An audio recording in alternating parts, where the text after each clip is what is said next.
Good morning. Welcome to the morning market briefing. Today is Friday, April 17th, 2026. I hope you're doing well. I have a lot to get to today.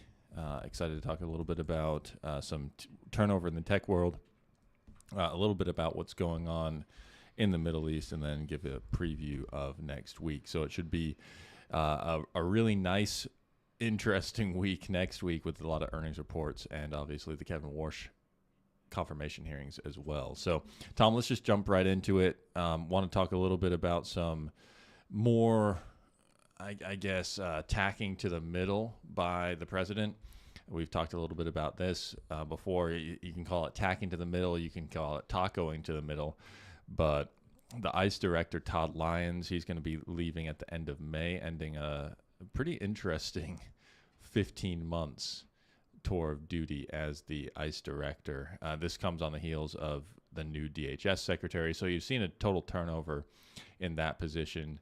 I think they accomplished what Trump wanted them to accomplish, and now they're no longer, politically advantageous to his midterm election hopes. So we've got that going on one side, and on the other side in the Middle East, Trump appears to be fairly optimistic about what's going to happen over the next couple of days. Already there's been a ceasefire, 10-day ceasefire agreed between Israel and Lebanon. But Tom, talk a little bit about what you think is going on in the Middle East. It does seem like the market's pricing in some favorable developments. Oil down this morning, stocks continue to be up. Haven't seen much movement in bonds, though, and I do wonder if bonds are telling the story here, and we should be a little bit more wary about any sort of peace deal.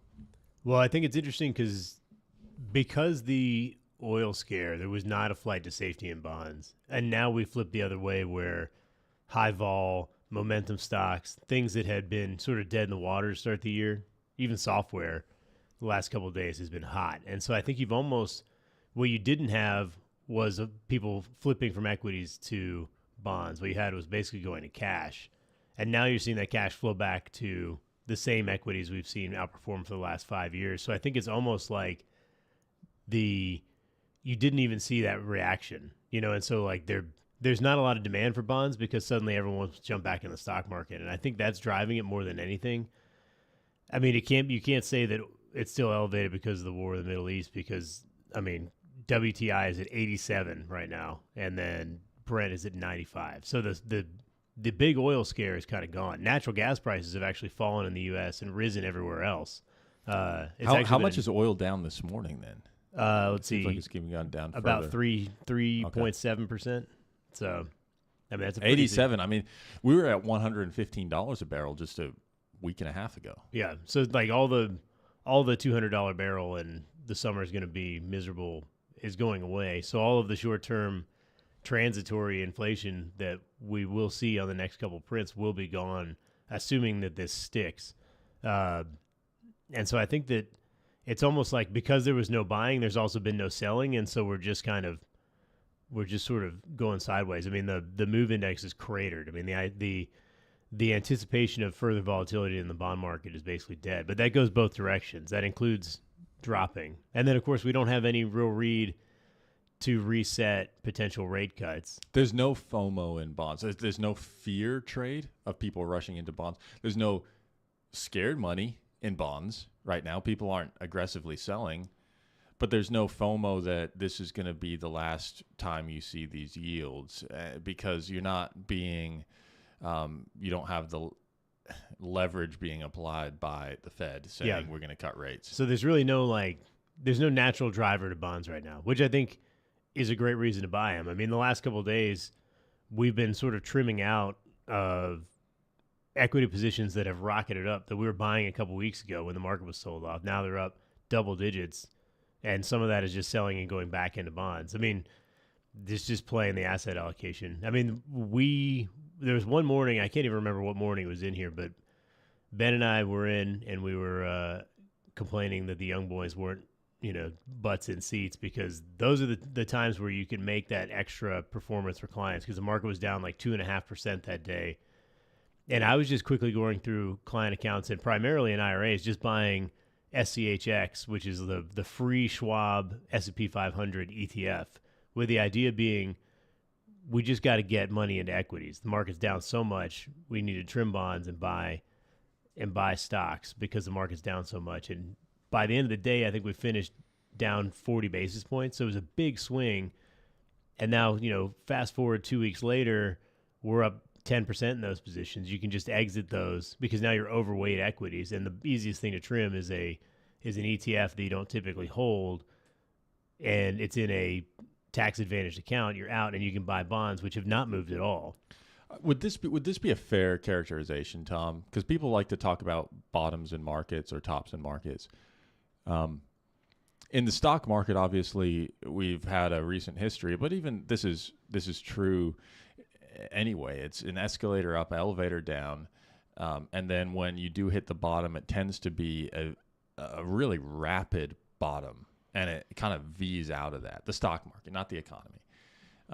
And then the tops tend to be a little bit more like processes and things that kind of glide along for a little bit, starts to get heavy, makes a lower high, and then starts to roll over. That's kind of what we see in the stock market. And then it bottoms in V's. The reverse seems to be true in fixed income, and that is interest rates stay high for a longer period of time. They kind of work their way around. People kind of forget about it. There's no real excitement in the market. And then when people actually get excited, the tops of the bond market or the lows in interest rates are more V-shaped. And we saw that in 2020. I think we saw that maybe in even 2008, certainly 2011. Yeah. But talk to me. Would you agree with that characterization, or do you think it's more nuanced than that? I mean, the guy I learned to trade bonds from always said that bonds move in a sawtooth fashion. So, you'll get a big up and then it'll like a sawtooth across. So there's a big down and then a sawtooth across. And so you need to be careful of those big moves because that's when you lose money as an active trader in bonds, which is that you bought a bunch of stuff, suddenly bang, you get a 15 basis point pop on the 10-year, and everything you own is now underwater, and you've got to have homes for those bonds. Otherwise, your inventory is eaten up, or you have to sell those for a loss, and you're not making money that month. So that's kind of how you have to play it, and you have to be more cognizant of those big moves than you have to be of the sawtooth, because if it moves sideways for a while, you can make money all day long. And so perhaps that's how Goldman got popped, and in the reverse scenario, JP Morgan did so well on bond trading this month is that in inventory management and being cognizant of hedging that risk, because when you saw a big move, you could either make a ton of money or lose a ton of money, and it depends on how many bonds you're holding at that time. Just on the transaction side, because it's all about volume and how much spread you can make on each bond you buy. So, yeah, it's one of those things where the bond market is either really in focus or it really isn't, and suddenly no one's paying attention to bonds anymore because Merry Christmas, the war is over, oil prices are falling. But the problem is they sold off for, I'd argue, false reasons, which is the Fed is not going to cut. I still think they are. Oil was going to $200. It didn't. But now all of the focus is switched back to why is Allbirds.ai, a shoe company turned AI company, up 700%. I mean, I've gotten a million questions about that. People text me about it. Should I get in on this Allbirds thing? We're suddenly back into a full risk-on scenario, and that doesn't equate to bond buying. I did have a call with a client yesterday, and they asked, why would I own bonds here? I think I feel like I need to be risk on, and why would I own bonds? I mean, I'm concerned about inflation. I'm concerned about the labor force shrinking. And I said, well, this is exactly why you want to own bonds. They have first of all, they have a positive expected return. People take that for granted. They didn't have a positive expected real return for the last 20 years. And now they have a positive expected, call it 2% real rate of return. So first of all, you got that going for you, which is nice, as they say. And then secondly, especially if you think inflation is overstated. And exactly. And I think the second point is, a corollary to that is if you think that the next interest rate move is more likely to be down than up, or the next crash is more likely to be deflationary than inflationary, which historically has been the case, then you want to own bonds as a hedge and a store of value so that when stocks get hit in the next correction, crash, whatever. Hopefully it's not soon, but in that next period, then you want to be in bonds. And certainly I think that this is a good time to be allocating there for clients. I think corporate spreads are tight. I don't think that really helps you right now because you're just adding corporate exposure on top of equities, which kind of defeats the purpose. But I think clean, super clean credit bonds, munis, treasuries, mortgages are good places to be. Yeah, mortgages are still cheap. Mortgages got popped and they haven't come back. And, I mean, treasuries gotten popped and they've come back a little bit, mostly on the front end of the curve. I mean, it's one of those things where it's counterintuitive because suddenly everyone's like, oh, I got to get into stocks. The time to get into stocks was 3 weeks ago. Mm-hmm. And the time to get into bonds is now. Yep. And you need to be riding that asset allocation. If you're 100% equity, it doesn't matter. But even if you're 90-10, you've suddenly seen a double-digit increase in the stock market. The S&P 500 is at 7,100, or it's about to open there. That, to me, means that the higher a price goes, the more risky the stock is. I mean, that's just, it's counterintuitive, but, if you're at 1 penny, how much are you going to lose? You can lose 1 penny. If you're $1,000 a share, you can lose $1,000 a share, which is why shorting never works, because the opposite is true. One side is bound by zero, and the other side is bound by infinity. And so the idea is just continue to be smart. If everyone is talking about, man, I got to get back in on NVIDIA, which is rallied, or Oracle, which has been up double digits multiple times in the last couple of days, it's actually counterintuitive, but you should probably be thinking it went down for a reason. That reason didn't change. Claude is still out there. I should take those gains and I should move them to something where I'm guaranteed a positive real rate of return over a falsely calculated high inflation rate. And you can get, call it 2/3 of the historic return of the S&P 500 in something that is AAA. And you can lock that in for 30 years if you choose to do so. Netflix this morning is a great example of this. The stock reported earnings, fine earnings. They provided guidance, reiterated guidance for the year.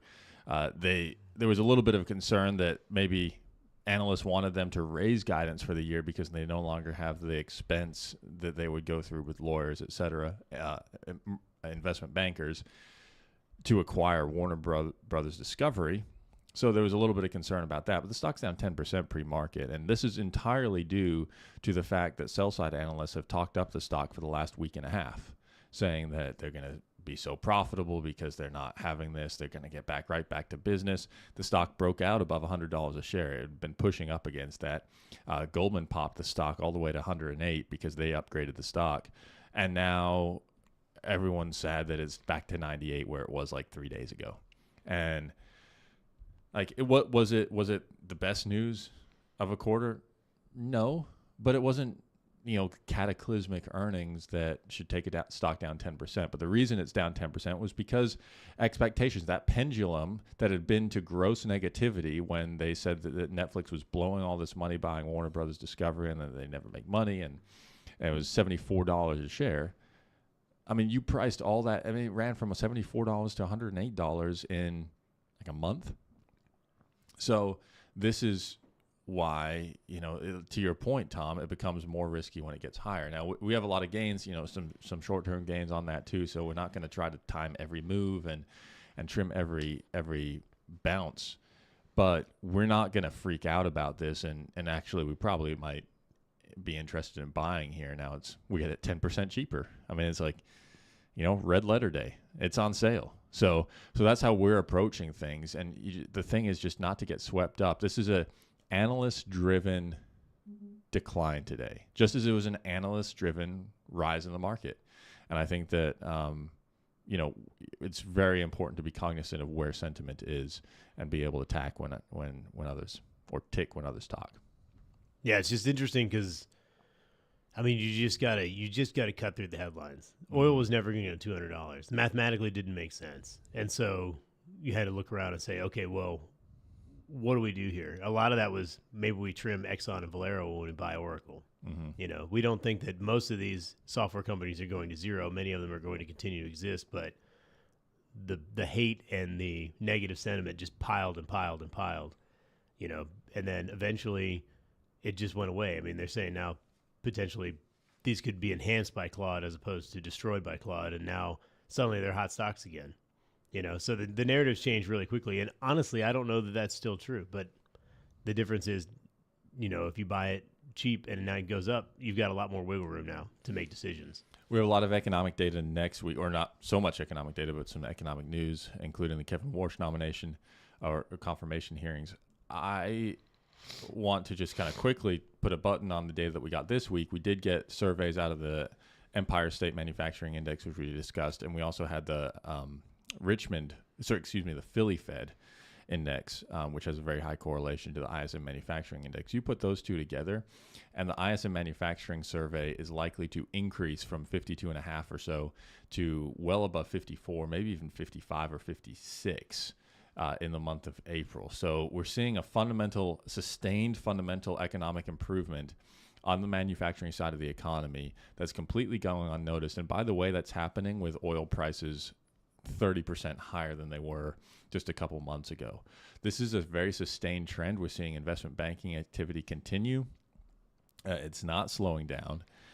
And I think that this is really good news for the economy, because I think if we get some relief on the geopolitical side, people see this as an opportunity right now. They see AI as an opportunity across the board. They see actually reshoring as an opportunity across the board, and they see consolidation as an opportunity in accelerated by AI, because now all of a sudden you can combine two businesses and you can more quickly get people on the same tech stack, which is an extremely costly integration. Anyone who's consolidated ERP systems or moved ERP systems understands that that is an incredible impediment to any deal and the success of any deal. And now we're seeing that some relief there. The other piece of that is, I think that people who want to do mergers want to get them done perhaps before the midterms, in case the antitrust regulation changes a little bit. And I get that's more of a executive branch proposition. But the ultimate takeaway here is that the economy is doing well. But here's the thing. There's not demand pull inflation going on, because money supply is not there. Average hourly earnings are as low as they've been since, I think, March 2021 on a year-over-year basis. And that's even with the net outflow of jobs. So average hourly earnings down on a per person basis. And then we have there's cost push inflation perhaps, but that should already be embedded in the price, because we've had tariffs for a year and we had oil prices that should have hit last month.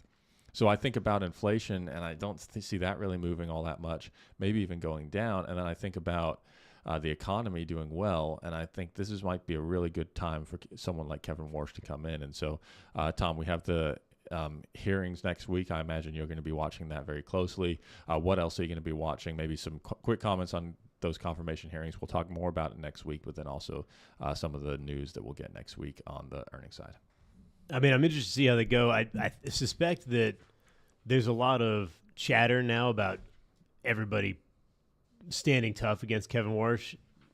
I suspect that's not going to be as aggressive as they say. I mean, we got a lot of that with RFK, with Tulsi Gabbard, with all these different people being put in cabinet seats. They're like, man, we're going to fight these. We're going to delay them. We're going to do all this stuff. I think ultimately it doesn't go that way. It didn't go that way the first time.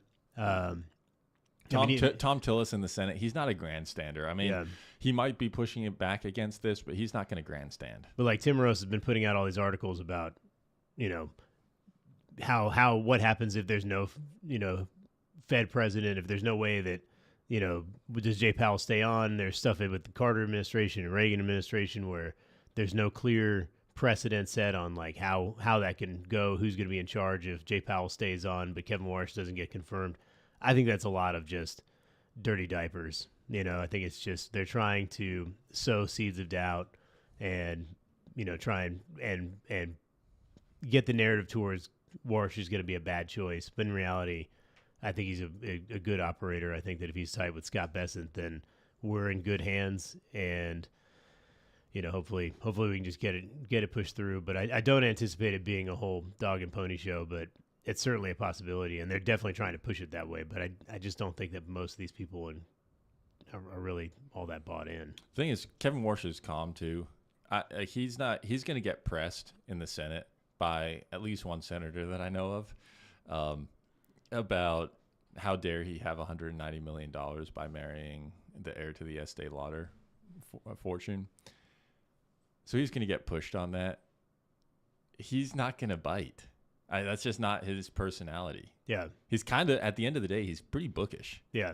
I mean, nobody goes after John Kerry for marrying the heir to the Heinz, ketchup heiress. You know, I mean, this happens all the time. I once had a client say that the easiest way to make money is to marry the right girl. So he's like, you can make more money in 5 minutes than you can make in a lifetime. So for all of you young boys listening, that's probably good advice. You know, whether you choose to accept it. So the tough part is getting in those circles, at least in my case, you know. So shout out to my wife. She's wonderful, and we'll make our own money. Our daughters will be heirs to our great wealth. So we'll make some young man very happy one day. So, all right. On that note, have a great weekend. Enjoy the beautiful weather out there. It is springtime here in Marietta for sure. And we will see you on Monday.